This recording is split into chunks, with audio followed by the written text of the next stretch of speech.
And this morning, a Lorain church is rising from the ashes. Minutes ago, the congregation gathered to worship in a brand new building for the first time after the old church burned down. News 5's Meg Shaw is live in Lorain this morning. And Meg, this has been 3 years in the making.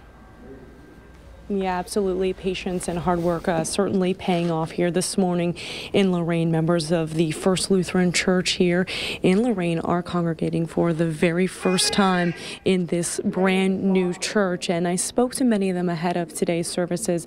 Many of them were emotional because they talked about the journey of the past 3 years of bouncing around from schools to other buildings so that they could hold their services. But today is definitely a monumental day. Now, the old First Lutheran Church burnt to the ground back in August of 2014. Flames ripping the more than 100-year-old building to the ground in just minutes. Fire investigators ruling it arson, costing millions in damages. And the person responsible was never caught. But for 3 years, this church community has been working to rebuild. And today, services are now being held here in the state-of-the-art 22,000 square foot building.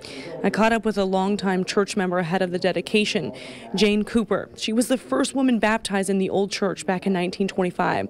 She tells me she's proud of her church community for sticking together through the tough times. For as many of them sticking together as have, I think that's a testament to their devotion to the church, so I'm glad to see that. And Jane tells me she's a little emotional today. You know, the old church had so many memories for her, so looking across the street and not seeing that building there any longer brings back a lot of memories, as she was married in that church, as well as her 2 daughters were also married in that church. But she says she's looking forward to the new memories she will make here in the new First Lutheran Church. Live in Lorain, Meg Shaw, News 5. Definitely.